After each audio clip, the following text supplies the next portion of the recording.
নমস্কার, আজকের প্রতিবেদনে আপনাদের সকলকে স্বাগত।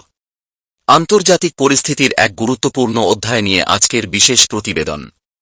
আজকের আলোচনায় উঠে আসছে দক্ষিণ ও মধ্য এশিয়ার দীর্ঘদিনের নিরাপত্তা সংকট, সন্ত্রাসবাদ, পরাশক্তির কূটনৈতিক কৌশল এবং তার ফল ভোগ করা একটি রাষ্ট্রের বর্তমান বাস্তবতাকে নিয়ে। সম্প্রতি পাকিস্তানের সংসদে দেশটির প্রতিরক্ষামন্ত্রী খাজা আসিফ এক বিস্ফোরক মন্তব্য করেন। তিনি বলেন, অতীতে পরাশক্তির স্বার্থ রক্ষায় পাকিস্তানকে ব্যবহার করা হয়েছে এমনভাবে যেন কাজ শেষে পরিত্যক্ত কোনো সামগ্রী। উনি বলেছেন, আমেরিকা পাকিস্তানকে টয়লেট পেপারের মতো ব্যবহার করেছে। এই মন্তব্য প্রকাশ্যে আসার পর আন্তর্জাতিক মহলে নতুন করে আলোচনার জন্ম হয়েছে, পাকিস্তান কেন এই মুহূর্তে এমন বক্তব্য দিচ্ছে এবং এর পেছনে কি ঐতিহাসিক বাস্তবতা কাজ করছে। আজ আমরা সেই প্রেক্ষাপট, ইতিহাস এবং বর্তমান পরিস্থিতির বিশ্লেষণ তুলে ধরব। সম্প্রতি পাকিস্তানের একটি শিয়া সম্প্রদায়ের উপাসনাস্থলে আত্মঘাতী বিস্ফোরণের ঘটনা ঘটে। বহু মানুষ নিহত হন, অনেকে গুরুতর আহত হন। ঘটনাটি দেশজুড়ে আতঙ্ক এবং ক্ষোভ সৃষ্টি করে। এই হামলার তদন্তে পাকিস্তানের নিরাপত্তা বিশ্লেষকরা জানান, হামলাকারীদের যোগসূত্র সীমান্তের ওপারের সন্ত্রাসী নেটওয়ার্কের সঙ্গে থাকতে পারে। পাকিস্তানের অভ্যন্তরীণ নিরাপত্তা পরিস্থিতি দীর্ঘদিন ধরেই নাজুক। সাম্প্রতিক ঘটনাটি আবারও সেই দুর্বলতাকে সামনে নিয়ে এসেছে। এই পরিস্থিতি বোঝার জন্য আমাদের ফিরে যেতে হবে কয়েক দশক পেছনে।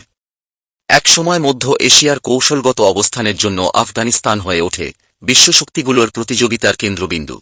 সেই সময় বিশ্ব বিভক্ত ছিল দুই প্রধান শক্তির প্রভাবক্ষেত্রে, একদিকে পশ্চিমা জোটের নেতৃত্বে মার্কিন যুক্তরাষ্ট্র, অন্যদিকে সমাজতান্ত্রিক শক্তি হিসেবে সোভিয়েত ইউনিয়ন। আফগানিস্তানে রাজনৈতিক অস্থিরতা বাড়তে থাকলে সোভিয়েত সেনা হস্তক্ষেপ করে। এর প্রতিক্রিয়ায় যুক্তরাষ্ট্র ও তাদের মিত্ররা আফগান প্রতিরোধ গোষ্ঠীগুলোকে সহায়তা দিতে শুরু করে। এই সংঘাতেই জন্ম নেয় বিভিন্ন জঙ্গি সংগঠন, যাদের লক্ষ্য ছিল বিদেশি শক্তিকে উৎখাত করা। এই সময় পাকিস্তান হয়ে ওঠে একটি গুরুত্বপূর্ণ কৌশলগত কেন্দ্র। সীমান্তবর্তী অঞ্চলগুলোতে গড়ে ওঠে প্রশিক্ষণ শিবির, অস্ত্র সরবরাহের নেটওয়ার্ক এবং আদর্শিক সংগঠন। পাকিস্তান তখন মনে করেছিল এটি তাদের জন্য কৌশলগত লাভ বয়ে আনবে। কিন্তু সময়ের সঙ্গে সঙ্গে পরিস্থিতি বদলাতে থাকে। সোভিয়েত সেনা আফগানিস্তান ছাড়ার পর সেই প্রশিক্ষিত যোদ্ধাদের একটি অংশ নতুন সংগঠন তৈরি করে। এই গোষ্ঠীগুলোর মধ্যে অন্যতম ছিল তালিবান, যারা পরবর্তীতে আফগানিস্তানের ক্ষমতা দখল করে।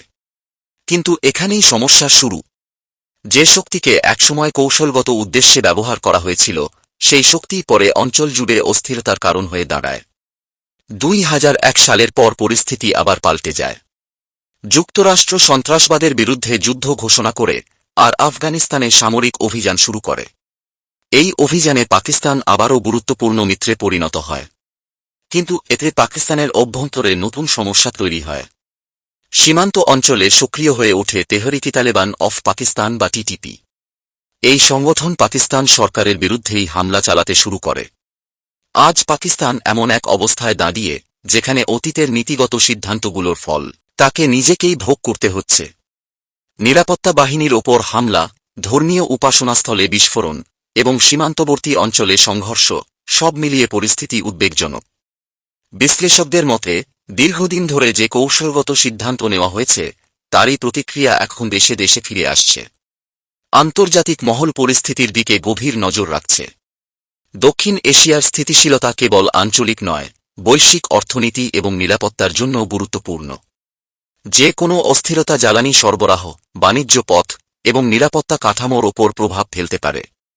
প্রশ্ন এখন একটাই, পাকিস্তান কি তার নিরাপত্তা ও কূটনৈতিক নীতি পুনর্বিবেচনা করবে, নাকি পুরনো কৌশলই অব্যাহত থাকবে? বিশেষজ্ঞদের মতে, দীর্ঘমেয়াদী স্থিতিশীলতার জন্য কেবল সামরিক পদক্ষেপ যথেষ্ট নয়। প্রয়োজন রাজনৈতিক সমঝোতা, অর্থনৈতিক উন্নয়ন এবং সামাজিক স্থিতিশীলতা। এই অঞ্চলের ইতিহাস আমাদের একটি শিক্ষা দেয়, স্বল্পমেয়াদী কৌশলগত লাভ অনেক সময় দীর্ঘমেয়াদী সংকটের কারণ হয়ে দাঁড়ায়। পরিস্থিতি এখন কোন দিকে মোড় নেয়, সেটাই দেখার বিষয়। আমরা এই ঘটনা প্রবাহের ওপর নিয়মিত নজর রাখছি। নতুন তথ্য সামনে এলে পরবর্তী বুলেটিনে তা তুলে ধরা হবে। আজকের প্রতিবেদন এখানেই শেষ করছি। ভালো থাকবেন, ধন্যবাদ।